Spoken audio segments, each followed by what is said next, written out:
अध्याय 21 पदबंध तथा वाक्य विचार। Phrases and sentences. पढ़िए और समझिए। पदबंध फ्रेज। नीचे दिए गए चित्रों के नाम पढ़िए और ध्यान दीजिए। अलमारी में कपड़े रख दो। लकड़ी की नई अलमारी में कपड़े रख दो। ऊपर के पहले वाक्य में अलमारी वाक्य में एक पद है। पद वे होते हैं जो शब्द वाक्य में प्रयुक्त होकर पूरे वाक्य का निर्माण करते हैं। नीचे के वाक्य में लकड़ी की नई पद समूह अलमारी से जुड़कर एक व्याकरणिक इकाई का निर्माण कर रहा है। अतः हम कह सकते हैं कि वाक्य के उस भाग को जिसमें एक से अधिक पद परस्पर मिलकर एक व्याकरणिक इकाई का कार्य करते हुए विशिष्ट अर्थ तो देते हैं किंतु पूरा अर्थ नहीं देते, वे वाक्यांश पदबंध कहलाते हैं। पदबंध के प्रकार। पदबंध मुख्यतः 5 प्रकार के होते हैं। 1 संज्ञा पदबंध, 2 सर्वनाम पदबंध, 3 विशेषण पदबंध, 4 क्रिया पदबंध, 5 क्रिया विशेषण पदबंध। 1 संज्ञा पदबंध। जब भी कोई पद समूह वाक्य में संज्ञा का काम करता है वह संज्ञा पदबंध कहलाता है। जैसे जंग में लड़ने वाला सिपाही युद्ध में डटा रहा। दिल्ली में रहने वाले शीतला प्रसाद का पुत्र नौकरी पा गया। मेज पर रखी पुस्तक मुझे दे दो। 2 सर्वनाम पदबंध। जब कोई पद समूह किसी वाक्य में सर्वनाम का काम करता है तो उसे सर्वनाम पदबंध कहते हैं। जैसे बिना बात किए तुम क्यों चले गए। सड़क पर खड़ा है मैं तुम्हारी इंतजार करता रहा। परेशानियों से हार न मानने वाला आप निराश कैसे हो गए। 3 विशेषण पदबंध। जब कोई पद समूह किसी संज्ञा सर्वनाम की विशेषता का बोध कराता है तो उसे विशेषण पदबंध कहते हैं। जैसे कूदफान करने वाला बालक आज नहीं आया। अधिक पढ़ने वाला छात्र अवश्य सफल होते हैं। लाल रंग वाली कार मुझे पसंद है। 4 क्रिया पदबंध। ऐसे पद समूह जो वाक्य में क्रिया का कार्य करता है उसे क्रिया पदबंध कहते हैं। जैसे रामू बाजार चला गया। वह पढ़ते पढ़ते सो गया। निशा रमा को साड़ी पहना रही है। 5 क्रिया विशेषण अव्यय पदबंध। ऐसे वाक्यांश या पद समूह जो किसी वाक्य में क्रिया विशेषण का कार्य करता है वह कार्य विशेषण या अव्यय पदबंध कहलाता है। जैसे खरगोश तेज दौड़ते दौड़ते थककर सो गया। नंदिता बात बात पर रोने लगती है। उसने रात रात भर जागकर पढ़ाई की। वाक्य विचार सिंटैक्स। नीचे बने चित्र देखकर उनके नीचे लिखे वाक्य पढ़िए। सोना नृत्य कर रही है। सर्कस में शेर करतब दिखा रहे थे। हास्य कवियों ने खूब हंसाया। ऊपर लिखे ये 3 वाक्य प्रत्येक वाक्य कई शब्दों से मिलकर बनता है। वाक्यों में प्रयुक्त होने वाले सभी शब्द पद कहलाते हैं। वाक्य के बारे में हम कह सकते हैं कि भावों और विचारों को प्रकट करने वाले सार्थक व व्यवस्थित शब्द समूह को वाक्य कहते हैं। वाक्य के अंग। वाक्य के 2 अंग होते हैं। क उद्देश्य, ख विधेय। का उद्देश्य। वाक्य में जिसके विषय में बताया जा या कहा जाता है उसे उद्देश्य कहते हैं। जैसे माँ ने भोजन बनाया। पिताजी कार चला रहे हैं। नंदन गेंद खेल रहा है। उपरोक्त वाक्यों में रेखांकित शब्दों माँ ने, पिताजी, नंदन के बारे में क्रमशः भोजन बनाने की, कार चलाने की एवं गेंद खेलने की बात कही गई है। इसलिए माँ, पिताजी तथा नंदन जी वाक्य में उद्देश्य के रूप में हैं। ख विधेय। किसी वाक्य में उद्देश्य के बारे में जो भी बातें कही जाती हैं उसे विधेय कहा जाता है। जैसे रेशमा ने नई साड़ी खरीदी। बच्चा दूध पीकर सो गया। कुत्ता रोटी खा रहा है। यहाँ नई साड़ी खरीदी, दूध पीकर सो गया तथा रोटी खा रहा है क्रमशः रेशमा, बच्चा तथा कुत्ता के बारे में कही गई बातें हैं। अतः ये बातें विधेय कही जाती हैं। वाक्य के भेद। वाक्य के भेद प्राय 2 आधारों पर निश्चित किए गए हैं। वे हैं क अर्थ के आधार पर, ख रचना के आधार पर। का अर्थ के आधार पर वाक्य भेद। अर्थ के आधार पर वाक्य के 8 भेद होते हैं। 1 विधानवाचक, 2 निषेधवाचक, 3 आज्ञावाचक, 4 विस्मयवाचक, 5 संदेहवाचक, 6 इच्छावाचक, 7 संकेतवाचक, 8 प्रश्नवाचक।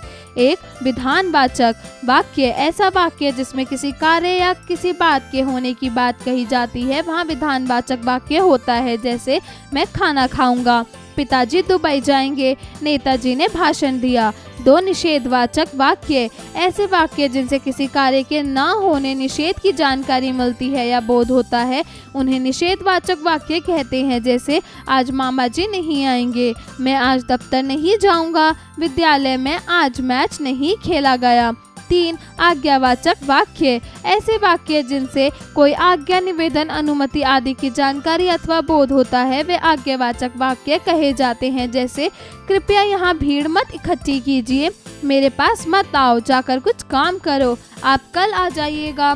4 विस्मयवाचक वाक्य, ऐसे वाक्य जिनसे हर्ष, घृणा, शोक, भय आदि भाव प्रकट हो रहे हों उसे विस्मयवाचक वाक्य कहते हैं। जैसे वाह कितना सुंदर नृत्य किया, छी इससे भी गंदा काम क्या होगा, बाप रे बाप घोर अनर्थ हो गया। 5 संदेहवाचक वाक्य, ऐसे वाक्य जिनसे किसी कार्य के होने या नहीं होने की स्पष्ट जानकारी ना मिलकर केवल संभावना की जाती है उसे संदेहवाचक वाक्य कहते हैं। जैसे शायद आज पिताजी विदेश से आए, संभवतः आज वर्षा होगी, लगता है किसान सरकार की बात नहीं मानेंगे। 6 इच्छावाचक वाक्य, ऐसे वाक्य जिनसे इच्छा या कामना प्रकट करने की भाव की जानकारी मिलती है उसे इच्छावाचक वाक्य कहा जाता है। जैसे ईश्वर आपका कल्याण करे, काश मैं भी प्रधानमंत्री बन जाता। 7 संकेतवाचक वाक्य, ऐसे वाक्य जिनसे वक्ता द्वारा संकेत प्रकट किया जाता है उसे संकेतवाचक वाक्य कहते हैं। जैसे यदि वर्षा होगी तो फसलें हरी हो जाएंगी, राघव आएगा तो कुछ न कुछ जरूर करेगा, यदि सरकार मानेगी तो किसान आंदोलन नहीं करेंगे। 8 प्रश्नवाचक वाक्य, जिन वाक्यों से प्रश्न पूछने का भाव प्रकट होता है उसे प्रश्नवाचक वाक्य कहते हैं। जैसे आप कहाँ से आए हैं, यहाँ कौन बैठा है, अभी तक किसने खाना नहीं खाया है। खा रचना के आधार पर वाक्य भेद, रचना के आधार पर वाक्य के 3 भेद होते हैं, 1 सरल वाक्य, 2 संयुक्त वाक्य, 3 मिश्र या मिश्रित वाक्य। 1 सरल वाक्य, ऐसे वाक्य जिनमें क्रिया एक ही हो चाहे कर्ता अनेक हो तो वहाँ पर सरल वाक्य होता है। जैसे सुरेखा को पुरस्कार मिला, राम, सीता और लक्ष्मण वन चले गए, नीलिमा ने अपना जन्मदिन मनाया।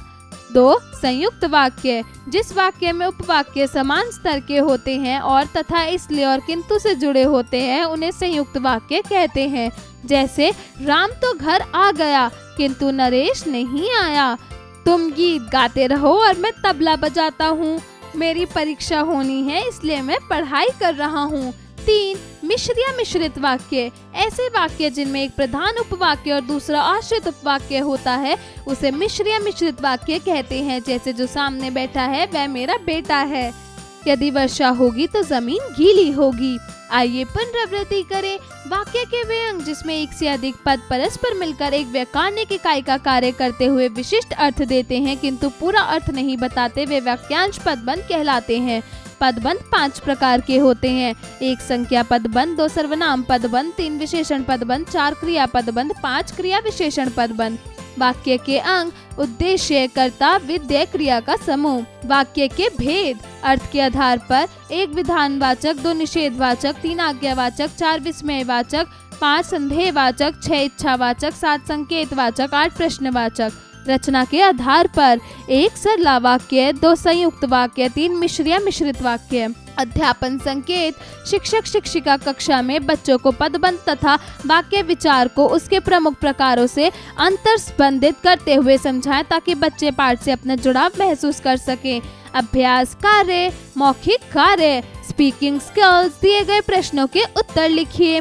का संज्ञा पदबंध किसे कहते हैं? जब भी कोई पद समूह वाक्य में संज्ञा का काम करता है वह संज्ञा पदबंध कहलाता है। ख संयुक्त वाक्य से क्या तात्पर्य है? जिस वाक्य में उपवाक्य समान स्तर के होते हैं और तथा इसलिए और किंतु से जुड़े होते हैं उन्हें संयुक्त वाक्य कहते हैं। लेखन कार्य, राइटिंग स्किल्स। प्रश्न 1, दिए गए प्रश्नों के उत्तर लिखिए। का पदबंध और पद में क्या अंतर है? पद वाक्य से अलग रहने पर शब्द और वाक्य में प्रयुक्त हो जाने पर पद कहलाते हैं और दूसरे शब्द में वाक्य में प्रयुक्त शब्द पद कहलाते हैं। पदबंध जब 2 या 2 से अधिक शब्द पर नियत क्रम और निश्चित अर्थ में किसी पद का कार्य करते हैं तो उन्हें पदबंध कहते हैं। ख वाक्य किसे कहते हैं? उदाहरण देकर समझाइए।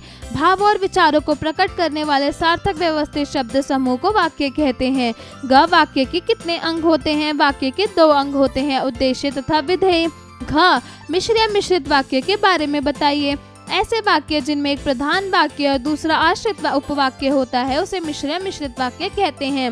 प्रश्न 2, दिए गए वाक्यों में रंगीन भागों के पदबंध का नाम लिखिए।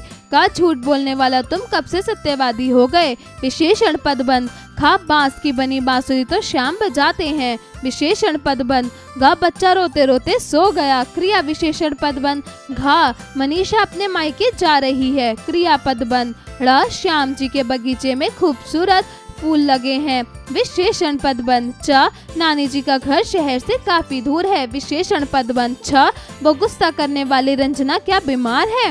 विशेषण पदबंध। प्रश्न 3, अर्थ के आधार पर दिए गए वाक्यों के भेद लिखिए। का कल मैं मथुरा जाऊंगा। विधानवाचक। घ आज आशुतोष नहीं आएगा। निषेधवाचक। ग चलिए थोड़ा बाहर घूम आए। आज्ञावाचक। घ यदि गाड़ी की सर्विस कराते तो रास्ते में खड़ी नहीं होती। संयुक्त वाक्य। वाह कितना बढ़िया मौसम है। विस्मयवाचक। च बादल घिरे हैं शायद आज वर्षा होगी। संकेतवाचक। छ जाओ एक कप चाय ले आओ।